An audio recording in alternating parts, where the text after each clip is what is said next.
Welcome to episode 31 of the LAN Partners Podcast. I'm your host, Connor, and I got Matt with me. Hello. And Dave. Hello. So this week, at the beginning of the month, we are going to run down the free games for PSN and Xbox Live. Dave's got a retro review of Star Fox 64 for us. Matt and I are going to talk about a platinum game called Bayonetta, one of my all-time favorites. Can't wait to talk about that one with you, Matt. And our discussion for the day is, since we're coming down to the end of the year, we're going to just wrap up the year of, the highlights and important things that we thought that happened this year in gaming. And then over the next couple episodes, this is going to be a 3-part trilogy almost. This week is going to be the review of 2017. Next week will be the 2017 games that came out in 2017 Game of the Year for us. And then the following episode, we're going to do our personal Game of the Year. So that could be games that we played this year but came out 5 years ago that we just ended up playing this year. So I'm excited for the next 3 discussions. We are 3 gamers who have full-time jobs, families, and other hobbies. Our goal for this podcast is to give suggestions of games for people who don't have a lot of time to game, so that precious hour or 2 you do have isn't wasted on a game you don't like. We talk about new and old games so you can find the best game that fits your style. Please download the podcast by Apple app, Stitcher, Google Play for you Android users, or go on iTunes and hit subscribe. That way you get our weekly episodes uploaded to you every Wednesday. If you have questions, discussion topics, or list ideas, please message us on Facebook, send an email, thelandpartners@gmail.com, or leave a comment. Also, I forgot to tell you what the list will be for the day. So our discussion is the highlight of 2017. Then our list will follow as our top 3 events or news or games that came out this year or anything around 2017. So let's go ahead and kick it off. Matt, tell us about the free games this month. All right. So on the PlayStation side of things, not really seeing anything too great except for Darksiders 2 Definitive Edition. So anyone that's played Darksiders before or heard of the Darksiders series and has not played it, highly recommend that you pick up Darksiders 2. Yeah, for free. I mean, Zelda come on. fans. Yes, exactly. Dungeon crawler, action, adventure, that type of stuff. Then there's a game called Forma 8. Then we have a Kung Fu Panda Showdown of the Legendary Legends. A game called That's You, but that's for Europe only. And then the PlayStation VR game Until Dawn Rush of Blood continues along for another month for free because it was on PlayStation Plus for November as well. I was going to say, I'm like, wait, hold on. We talked about that like a month ago. Yeah, it's still they left it in there. PlayStation 3 still getting some love. X-Blaze Lost Memories and the Siberia Collection. And then Vita's getting Forma 8 and a game called Wanted Corp. And then on the Xbox side of things, they have actually a decent lineup to me. For Xbox One, we're looking at Warhammer End Times. This game actually was reviewed very well. It's similar. I think Dave mentioned this before. It's similar to kind of a Left 4 Dead experience. It's like a 4-player co-op type game, which is different for Warhammer, I believe. And then there's Tales from the Borderlands, which is a Telltale game, just like The Walking Dead. I actually played Tales from the Borderlands, and it was really enjoyable. So that's something to pick up. And then Back to the Future, the game, which I believe is also a Telltale type game. I don't know if it's made by Telltale, but it's structured that way. And then the 360 is getting Child of Eden, but that only goes until December 15th. I'm not sure why. And then Marlowe Briggs and the Mask of Death, and that starts December 16th through the 31st. All right. It's funny how I think Tales of Borderlands, you said that was for an Xbox title. That was previously a PlayStation free game a couple months ago. I think it was. So it's funny how they kind of switch off. Right, yeah. I don't know how they decide. All right, Dave, tell us. Let's give us so every first episode of every month, we do a retro review. And that's just any game from the Nintendo 64 era and earlier. So Super Nintendo, Sega, Nintendo. And Dave's got a N64 classic for us, which is Star Fox. Dave, tell us about it. Yes, I do. So Star Fox was released in April 27th, 1997. It was developed by Nintendo. And in this game, you play as Fox McCloud. He's the leader of Star Fox. Star Fox is a team that protects the Light system, and it consists of you and 3 mercenaries. There's Peppy the Hare, who's awesome, Slippy the Toad, who's awesome and sounds like he's 5, and then Falcon the Falcon, who is like the second most popular character behind Fox McCloud. So, like I said before, your job is to protect the Lilat system. Fox McCloud's father, James, was part of the original Star Fox team, but he disappeared after a battle with Andros, in which one of his allies defected to the enemy. You've now taken command of that team, and your goal is to stop the villain scientist Andros from destroying Lilat. And so, my pros and cons, gentlemen. Pros, the first. It's the best dogfighting game of its time and still my personal favorite for ship warfare dogfighting. It has awesome voice acting with many memorable one-liners. The voices are all quirky and interesting, and they say, do a barrel roll. Like the one-liners are just absolutely awesome. Interesting and branching game paths is another positive I have. It requires several playthroughs to see all of it because there's different routes that you can take. You choose your character in multiplayer based on which port you plug in. Do you guys remember that? Oh, I don't remember that. No. Yeah, in multiplayer, depending on which port you plug your controller into is which character you get. And I believe where you also are on the screen. So everything feels appropriately challenging in this game. That's another pro that I have. The easy route is easy. It's got a few challenging segments, and then the difficult route has some insanely frustrating segments, but it doesn't feel unfair. It just feels frustrating. So that leads me kind of to my cons. My cons are, well, it's super easy in multiplayer to pull off some cheese strategies where you just stick to the edge of the map. And I don't know if you guys remember this, but in Star Fox 64 in the multiplayer, when you hit the edge of like the open map, it would kind of like teleport you to the other side. Oh, yeah. All contiguous, but it was like square map. I thought what it did is that once you went to the edge, it would make you do like a turnaround. Yeah, like boosted you back or something. And then boosted you back. You go across. So you go through, and then you come up on the other side. So it's like Bomberman, where if you throw a bomb to the right side of the screen, it comes off on the left side? It comes off. So it can be really frustrating to actually like find somebody to kill. So that's that. Okay. The campaign is a little bit short for some people. It doesn't take a whole lot of time to beat. I think my last playthrough was like, I can't remember, barely an hour maybe. Yeah. And again, my last con is there's just some really frustrating segments. I remember playing on my last playthrough, I went the difficult route where you have to do like a couple special things in order to open it up. So you go to the planet Venom instead of otherwise. Yeah. And I just remember there was the one level where there's like 1,000 of these little turrets on the screen at once, and they're all shooting at you. And if you're not constantly barrel rolling, you just explode in just a sea of explosions. Yeah. So the cons aren't really that overshadowing. It's a really, really good game. It's probably on the N64. I would definitely say top 5 games on the N64 period. So I mean, you got to include it in that talk of top 5. Yeah, it's got to be in there for sure. Overall, 9 out of 10. I would say even by today's standards, this game is still better than a lot of games that I've played. So I was gonna say, I'm like, we're talking today's standards, and you're just dishing out 9s for Star Fox 64. You didn't even you quoted some quotes, but you didn't even quote the most famous quote of all the quotes in Star Fox. Which one? I gotta sit this one out every time Slippy.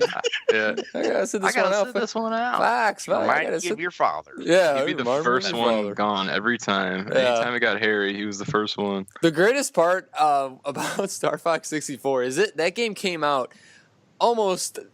What year did you say it came out? Like 97? 97. So Independence Day came out in 96. And if you remember, there's a scene in Independence Day that Star Fox took directly from Independence Day and put it into the game. Do you remember that level in the game? The Independence Day level? Where there's the mothership above. There's the mothership coming out of it. And the ships are just coming out of the mothership. And there's like the beam coming out. I'm like, oh my God. So I used to replay that level so many times because I'm like, this is awesome. It's Independence Day. Like, this is so great. And then, correct me if I'm wrong, I know you hit on it a little bit, but for the difficulty of the levels, like you couldn't just say easy, medium, or difficult or hard, right? You had to. I remember in the very first level, I don't know which route I ever did. Like I think if you go to the right through that waterfall in the first level, was that? Do you remember what level? Well, you have to like weave through the arches. I don't know what you'd call them. Yeah, the arches. And then you had to go right through the waterfall. That opens up one of them, and then you go like to the left, and then you have to do another thing in that level to get to the full hardest path. Because I remember they had that one level where you're in the submarine, which was part of, I think, the hard path. Because I remember I barely ever played that level. I think I might have played that level like a handful of times because it was hard to get to that route where you have to get to the submarine level. There's that tank level that's hard to get to too. Tank level's awesome. Yeah. The one with the train tracks or whatever. Train tracks. There's a lot of it's a gem of a game. Like there's a lot to do in there. There's a high replay value. Yeah, it definitely was. All right, so that was our retro review. Let's go ahead and hit up some Bayonetta. Matt, I'm excited to talk Bayonetta. I know you are. Let's get into it. Let's just go into it. So Bayonetta, developed by Platinum Games. You may recently know them as the developers of Nier Automata and Metal Gear Rising, which we talked about before. So, they've been around. This game originally came out in 2009 for PS3 and Xbox 360, but then the reason we're talking about this game is because it came to the Wii U. So it is, Wii U's not even a current gen anymore, but it almost kind of is because it launched with the PS4 and Xbox One. So we like to consider Wii U more of a current gen. So you could still currently play this game. So the little background of the game, before I want to talk about something important, which I think a lot of people criticize this game about, but the background of the game is that Bayonetta is a witch. She's a shape-shifting witch. She could change in all these different crazy, remember all those kills with her hair, Matt, when she would turn into dragons and dogs and all those crazy... transforms. Yeah, and it's really cool. It's almost like the Fatale and Fatalities in Mortal Kombat. Like that's when you finish a boss fight, like Bayonetta turns into this giant creature and just crushes your opponent. It's awesome. So the little background of the story is that 500 years, Bayonetta wakes up from this almost like a coma for 500 years, and she wakes up with a complete memory loss of what happened. And it's 500 years after the Umbra Witches, which are the follower of the darkness, and the Lumen Sages, followers of the light, they kind of just disappear. So throughout the game, you try to piece together Bayonetta's memory of what happened to the Lumen Sages, what happened to the Umbra Witches, what happened to her, what's going on with her. And so you're trying to figure all this out. And all these characters keep on coming in and out, like one very, very important character of Cereza, which Bayonetta calls her the little one. Matt, how important was this Cereza character? Extremely important. That's what the entire game is based around, is trying to help this little one out. Yeah, and you don't really know the relationship between Bayonetta and this little girl. The whole game, this little girl keeps calling Bayonetta her mommy, her mummy. Yeah, it's more specific. Mummy. Yeah, mummy. So you assume that it's some sort of mother-daughter relationship, but you don't really know because Bayonetta has no idea who this girl is. We don't want to talk spoilers, obviously, but there's a storyline there. Let's talk about, before we get into our pros and cons and about the story a little bit, let's talk about Bayonetta's physical appearance. Now, Platinum has been very, very criticized for her overly sexual nature and her sexual appearance. So Matt, cleavage hanging out and all that. Do you think that it's fair criticism or? I can see the criticism for sure. I don't know. I guess that could be a debate for another podcast, but I think it's definitely pretty suggestive. And kind of when the camera zooms in and pans in on like a certain body part or something like that, where it's just really unnecessary. But I guess that is kind of like the traditional, like, I don't know, Japanese kind of, that kind of anime type thing where it's like, I don't know, it just had that vibe to it where, they'd show her kind of shake her hips or something. Yeah, right. Very exaggerated. Yeah. The game was heavily criticized for this because it just made her like this physical being, but there was so much more to Bayonetta's character than just her physical appearance. Like after you get past like the first chapter or two chapters, you really start to realize that there is some depth to this character of Bayonetta, and she's just not this girl who's just going around flaunting everything and just killing dudes. She's like super cocky and She's a fun character. So let's go into our pros and cons. I'll start us off with the pros. All right. Absolutely stunning amazing combat and action. Yeah. Just action-packed, left to right. Nonstop. And the thing about this game with the combat is that what makes it so great is there are so many different variations of moves and weapons and different loadouts that you could have with Bayonetta where you don't feel like you're doing the same square, triangle for God of War. Yeah, right. Where you're doing the same combo over and over again. Like, there's just so much variation. Right. How did you feel about the combat? I love the combat, and if you wanted to, you could turn it into a God of War. I'm gonna just do the same combo all the time if you wanted to, but the game makes it so accessible to use all those different combos, and they're so.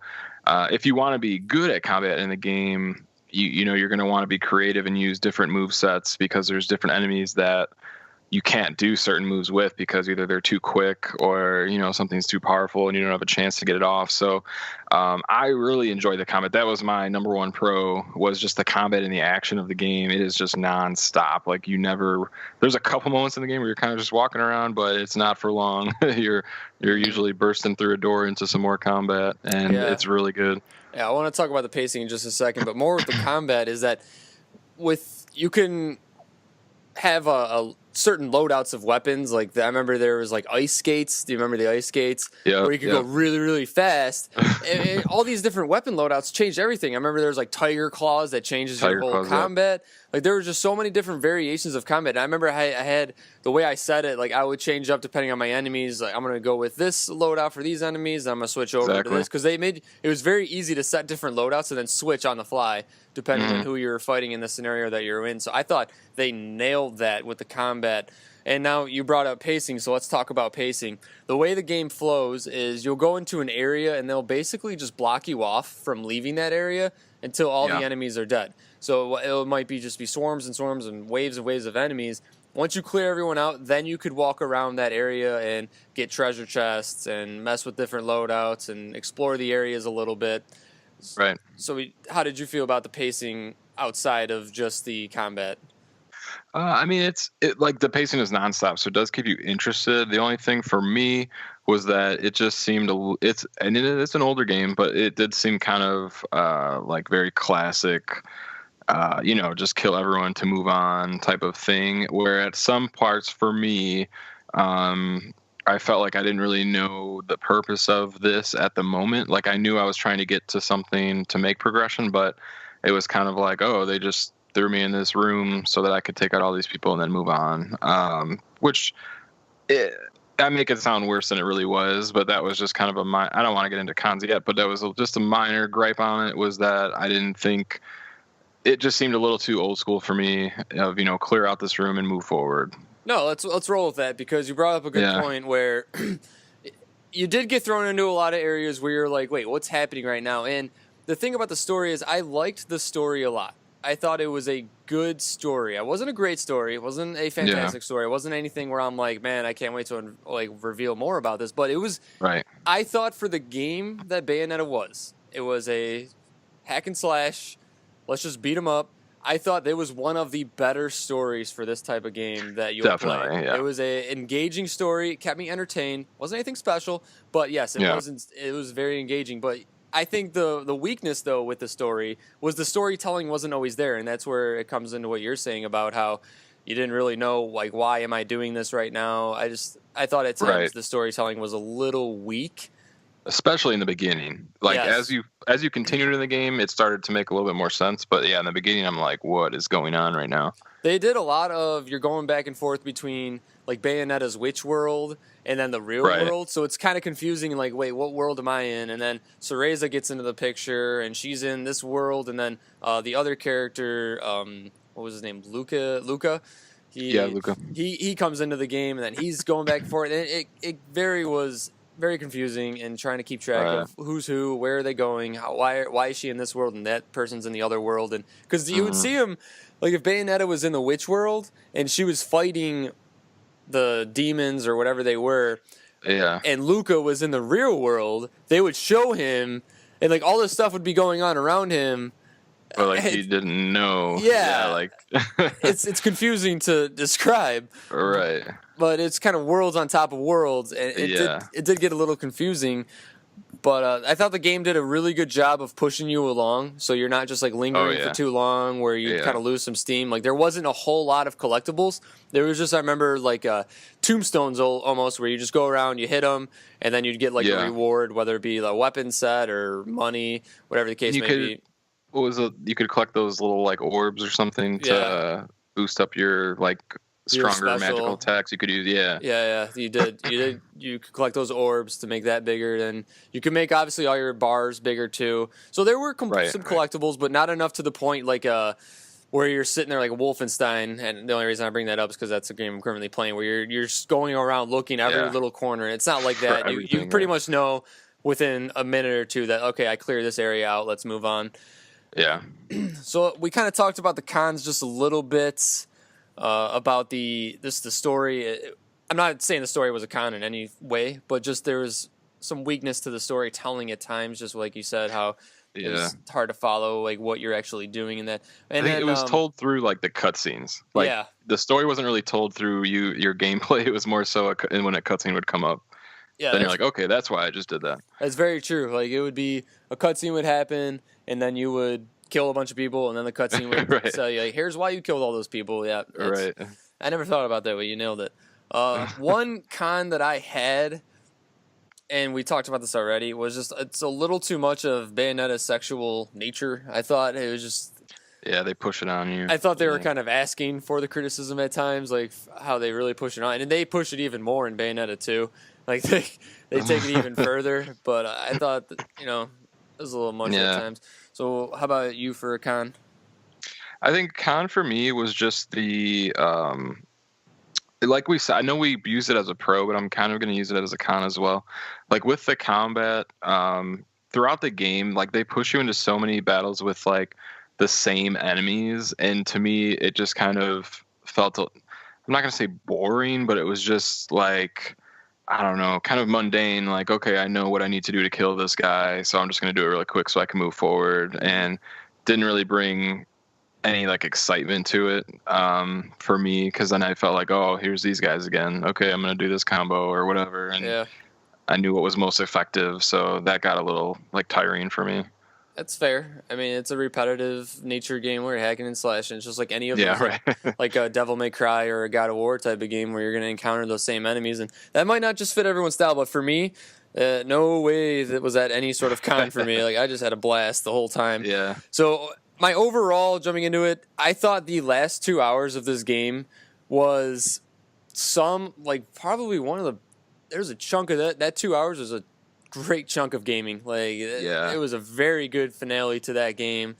Just action-packed, boss fights, very important story elements that developed through that last 2 hours. Yeah, I mean, the whole game was just phenomenal. Easily in my top 10 games of all time. I played this over a summer, and I bought the combo pack of Bayonetta 1 and 2. I loved Bayonetta 1 so much that I'm like, either I just jump right into Bayonetta, like literally I finished Bayonetta 1 and I'm sitting there, I'm like, either I jump right into Bayonetta 2 right now, or I replay Bayonetta 1 again and then join. Like I was sitting there like, I cannot stop. I got to keep playing Bayonetta. Like, I was just so into it. Obviously, I'm going 10 out of 10. This is a 10 for me. Easy 10. Great game. Matt, what do you give it? I was a little different. I gave it a 7.5, which is still a good game. I thought it was a good game. I had just a few kind of hang-ups and annoyances for me that kept me from bringing it to a great game. But again, I think this genre is right up your wheelhouse, Connor. And for me, I enjoy it. I have fun with it, but it just doesn't hit me as hard as it does with you. Well, here's why it's a 10 for me, and compared to like a Devil May Cry or a God of War.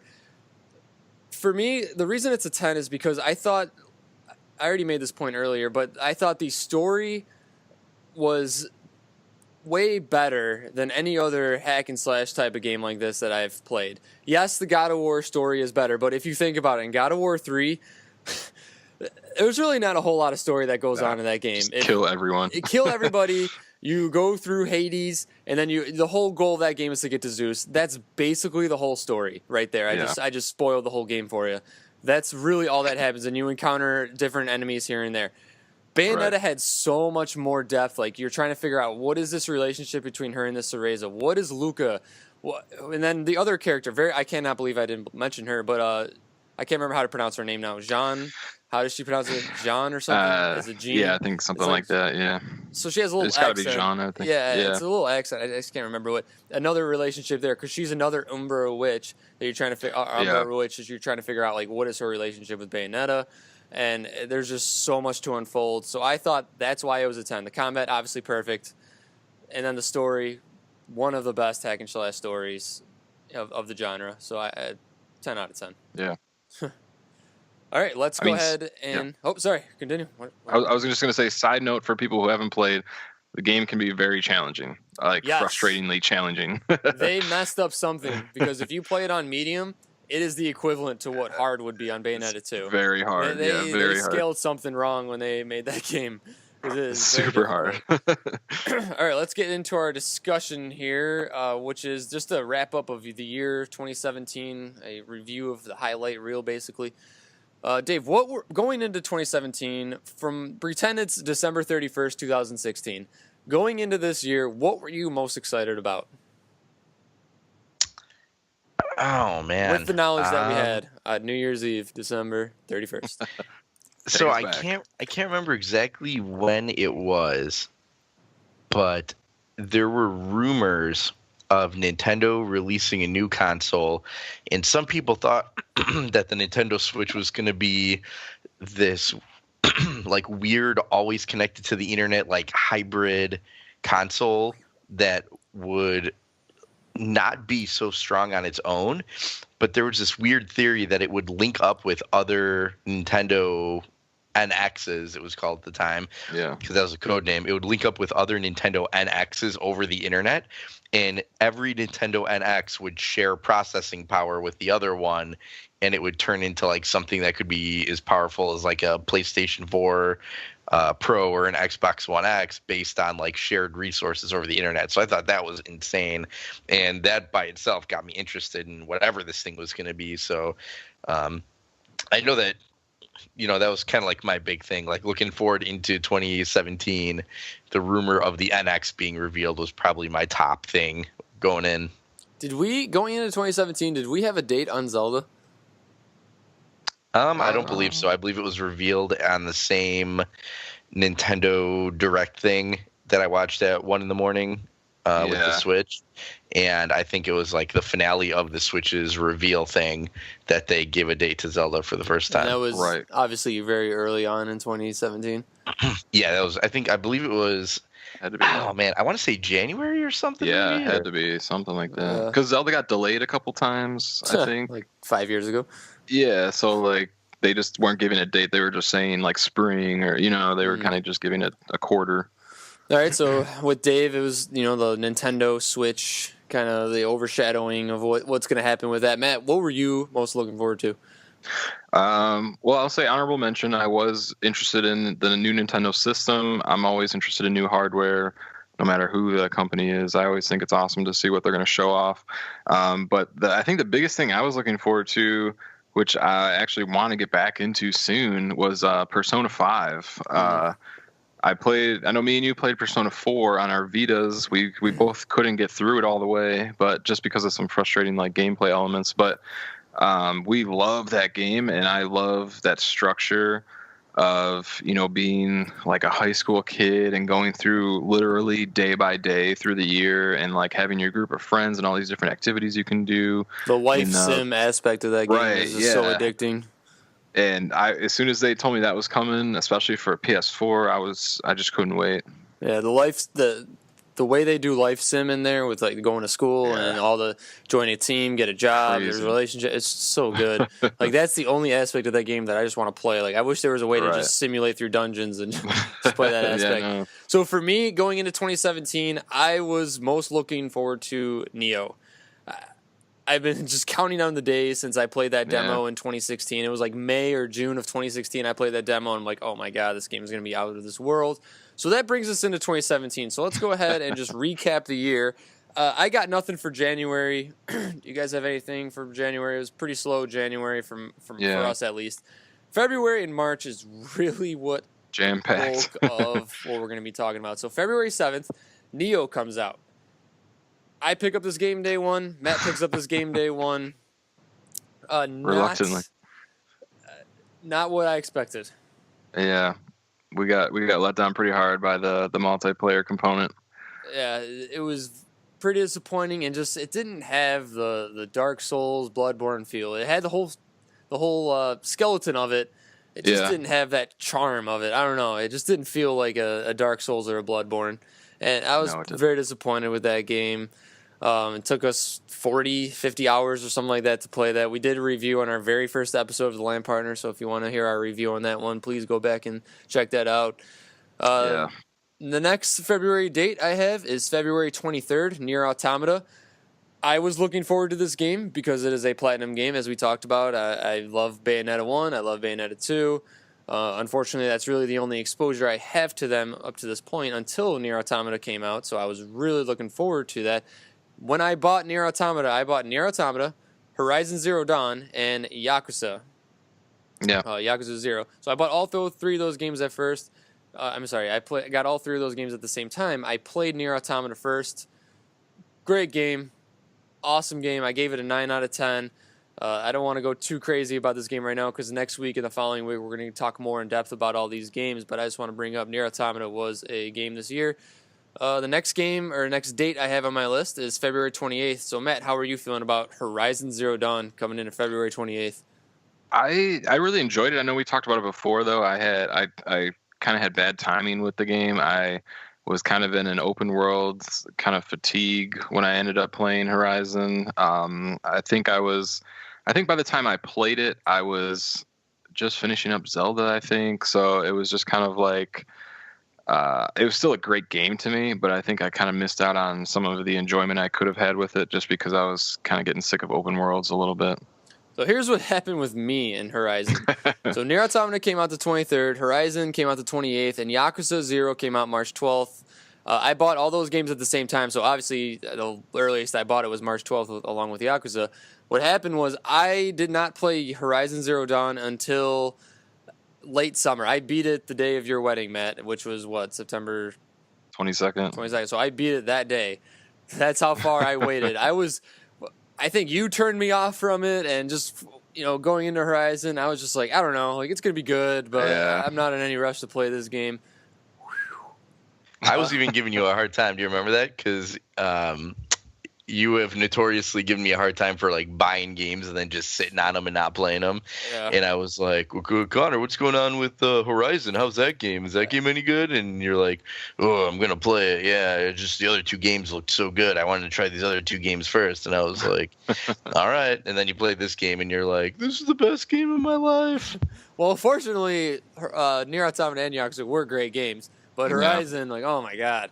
This game... You love that one. Yeah, it was amazing. I felt like playing this game felt like one of those experiences when we were kids and you play like you pick up a Nintendo 64 game and you're like, oh, let me try this out, and it's like the best game you've ever played in the whole wide world. Like that's how I felt about Horizon Zero Dawn, because I just blew it off for so long of just like, it'll be good. And you the way you described it to me was just like, it's okay. I'm like, okay, like me and Matt have a similar taste. Like it'll be a good time, but I'm not jumping onto it.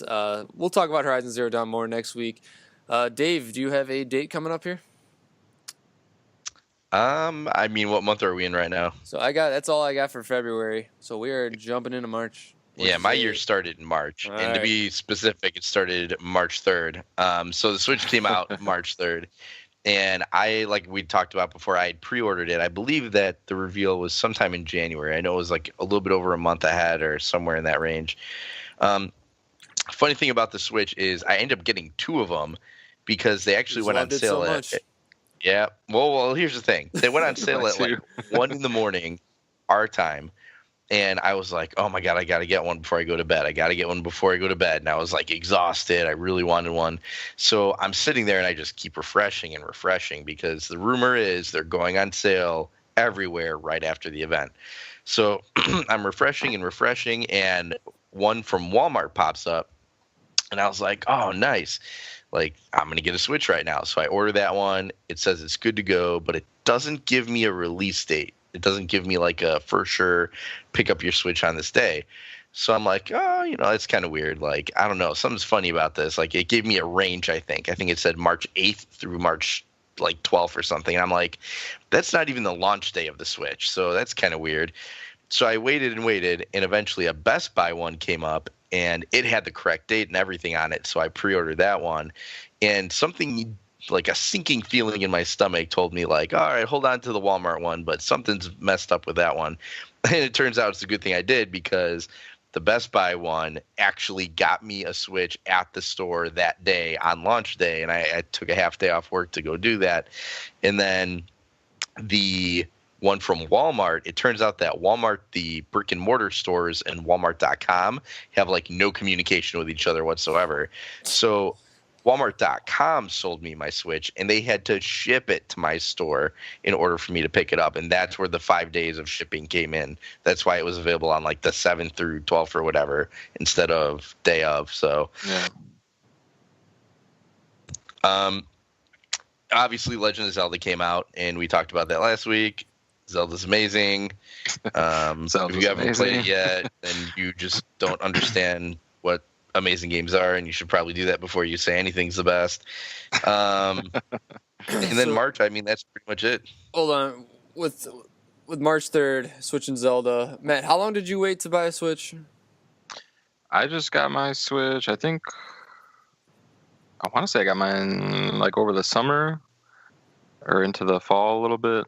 Because I think our first discussion topic on the LAN Partners podcast was about the Switch, if I'm remembering correctly, or the second episode. Can't remember. We did talk about the Switch, about how Dave was pro Switch, and you and I were just like, nah. Like, there was just third-party games, but unfortunately, the third-party lineup and the first-party lineup is really kicked up. Just kicked off, yeah. Yeah, so now we're all in. We bought in, and we talked about that last week, so we won't gush all over the Switch again. Yeah. All right, so that was I got nothing else for March. Yakuza 0 on March 12th. We talked about Yakuza a little bit. That leads us into June, which obviously was E3. Mm-hmm. My big announcement from E3 was, obviously there's, the Sony conference with God of War 4, Days, I can never remember the name of it.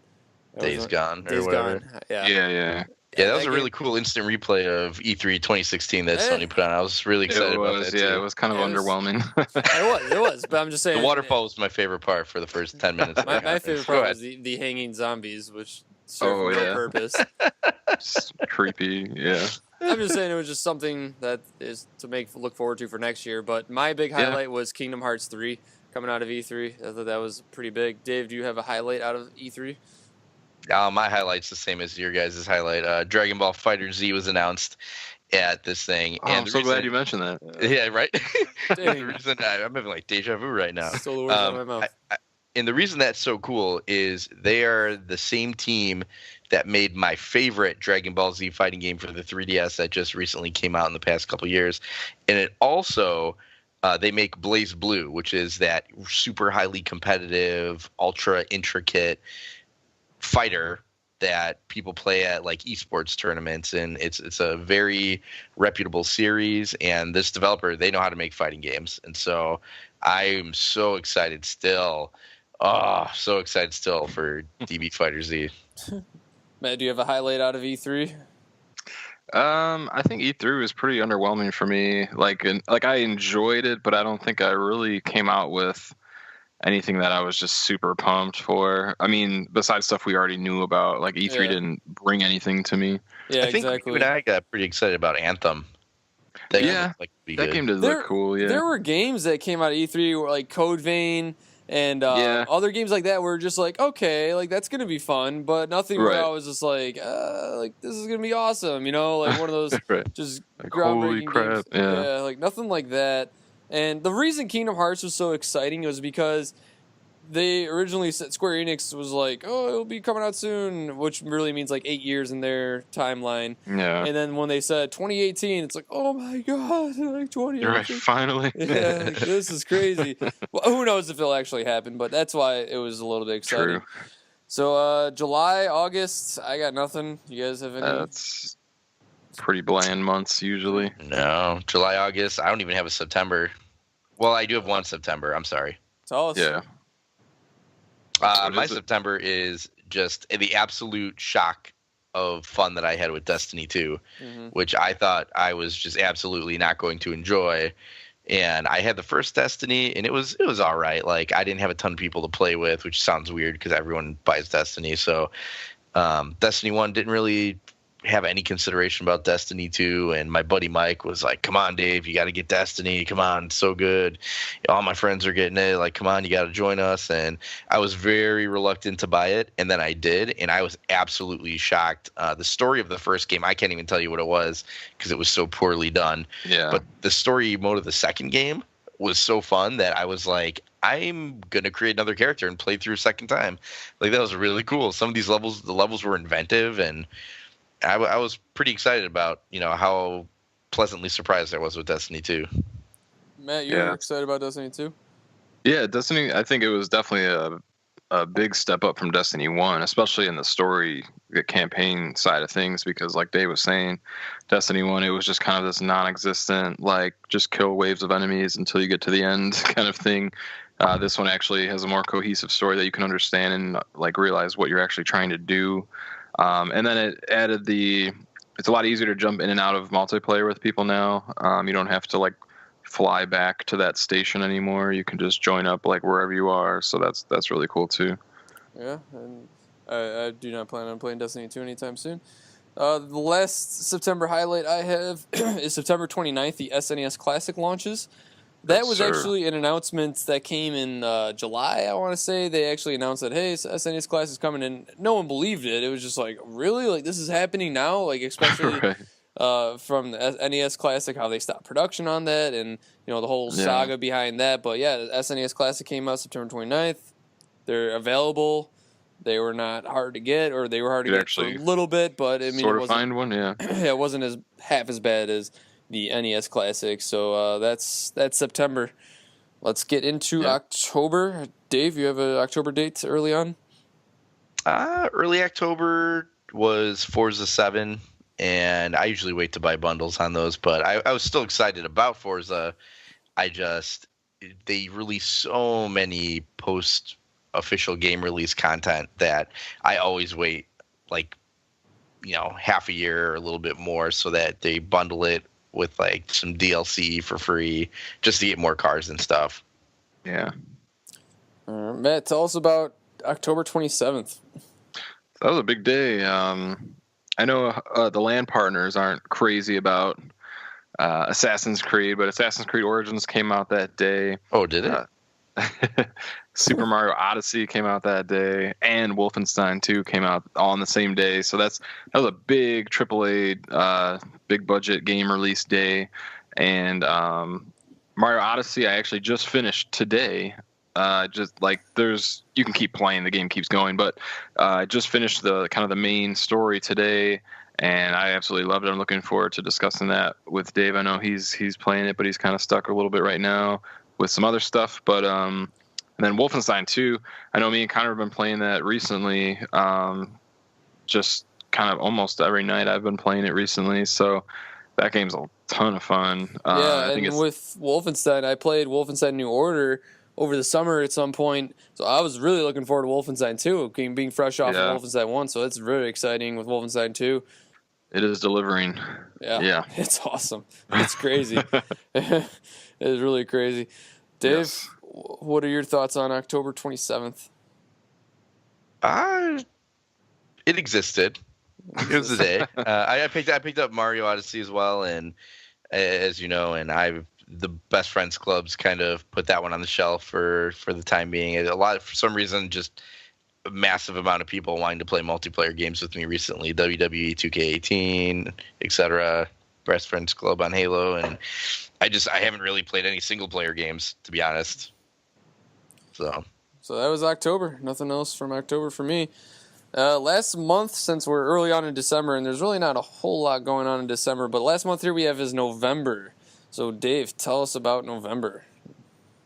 Call of Duty World War II came out November 3rd, and I was completely disinterested for the first time in a Call of Duty series game since I don't even know when. I suppose for today's youth, Call of Duty World War II is cool because they haven't played 1,000 World War II games. But being somebody who has seen D-Day in just about every generation of gaming, I just something wasn't doing it for me. And everyone was, boots to the ground, boots to the ground. And I said, well, I definitely already played Counter-Strike, and that's boots to the ground. And I like Counter-Strike better than Call of Duty. I have Modern Warfare remastered from the previous Call of Duty that made me pay $20 extra just to get that. And so there really just nothing made me want to play that game. I'm not a huge World War II weapons fan, and I don't know. So I apologize. Everyone who was so excited about World War II, I'm sure it's a great game. I just don't want to play it. I don't know if I ever will. The World War II genre makes a huge babyface turn with this game. I mean, like you said, growing up, we've played thousands of World War II games, thousands of D-Day levels, so it was just a total heel type of genre. Like, boo, I don't want to play World War II again. Just fatigue. And then suddenly, Call of Duty's like, World War II, yeah, huge pop. Yeah. Biggest babyface turn in gaming history of the genre of World War II. Just unbelievable. It's its own genre. I think that says enough in itself. Unbelievable. And Unbelievable. Can we talk about November 7th for a second? yes, please tell me what happened on November 7th.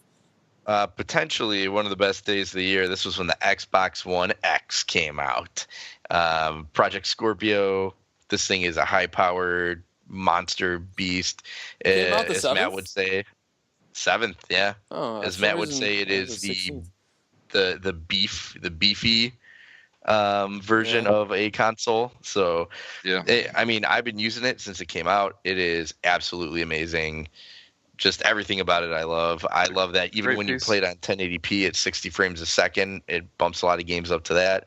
I love that so many developers are jumping on board with the Xbox One X enhanced tag and adding new effects to each game to make it look better, or making it 4K, or making it 60 frames per second if it wasn't. And then you have games like Halo 5 and Forza 7 to give you both. They give you a 4K and 60 frames per second. And someone who has seen, his Xbox One on a regular 1080p TV, and then someone who's seen all of these games on 1080p and then seeing them in 4K at 60 frames per second is truly awesome. They look fantastic. You can definitely tell the difference. Yeah. It's a great piece of hardware, that's for sure. No denying that. So, Matt, when are you gonna get on Best Friends Club with us on Halo? Unless good old Santa Claus drops one down into my house. All right, St. Nick's bringing it. Probably not anytime soon. AKA the one you bought on Black Friday that you're sitting in your living room and you just want to tell us. I haven't admitted to yet. Behind him, you just can't. Too ashamed to admit that I picked one up. No shame in that game. You have it. Let's not kid ourselves. So that's all I got for 2017. It was, looking back at this year, this was. You got anything else? You're wrong. There's one last major announcement you totally forgot about. All right, tell us.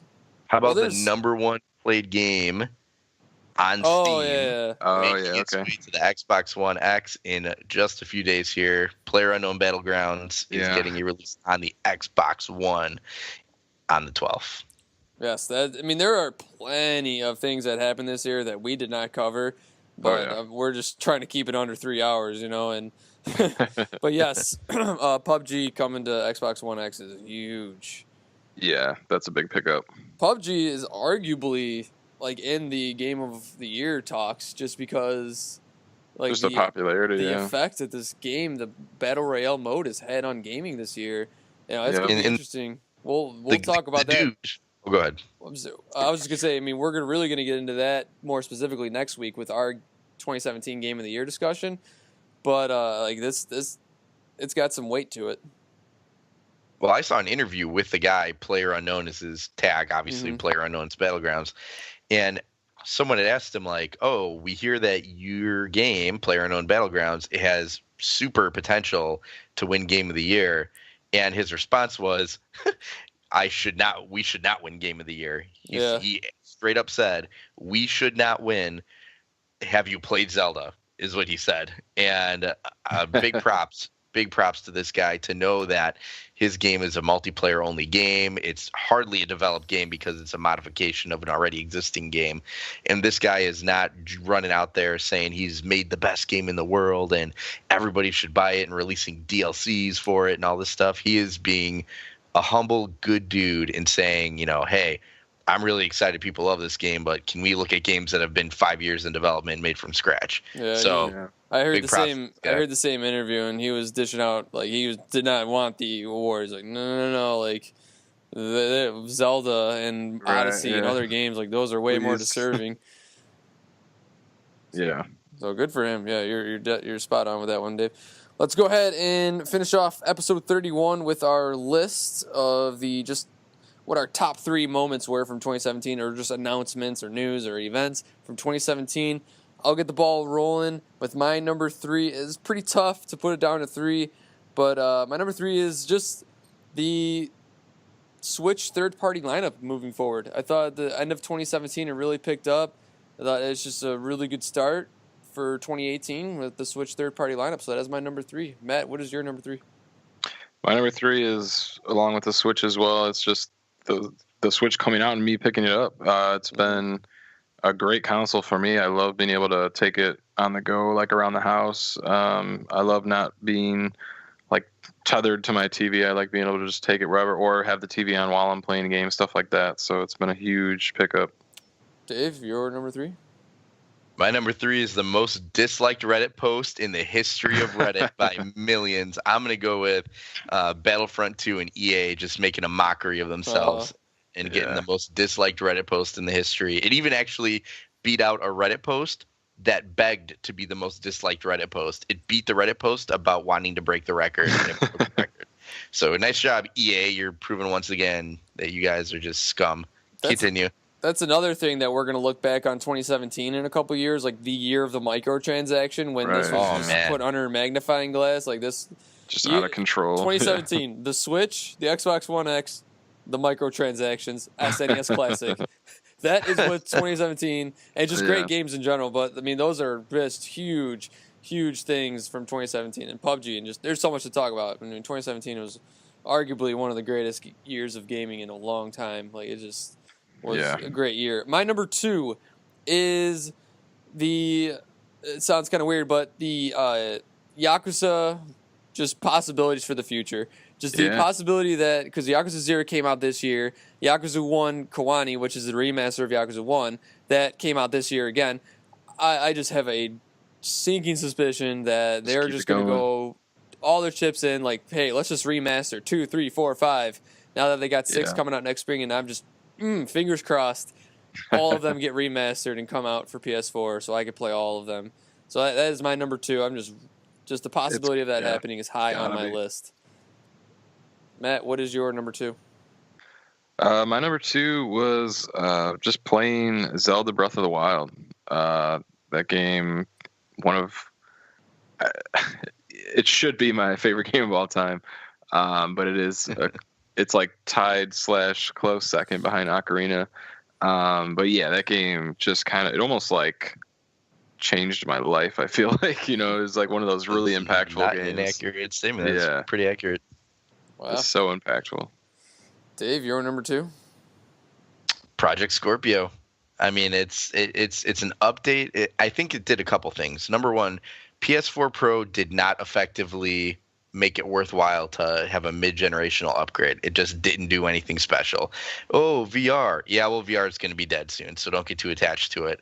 PS4 Pro did nothing. Xbox One X, when you look at the specs of that console in comparison to its original, even the original PS4, which was also more powerful than Xbox One, we saw the first of what might be the new trend in gaming, which is don't release new consoles, release upgrades to consoles, kind of like in the name of PC. So I think that the Scorpio kind of flipped the game on its head, and that's my number 2. All right. My number 1 is, I'm going to just dish out some honorable mentions real fast. Me getting the NES Classic, Dave hooking me up with that one. Tony hooking me up with the SNES Classic, so that was just memorable part of my year is picking up both classics this year. So that's pretty huge. And then the Kingdom Hearts announcement obviously is huge. So my number one is just the games this year. Like that is, I can't say enough about the games that came out this year. Just an overview. Yeah. Horizon, Nier, Yakuza. I mean, there's plenty to go around.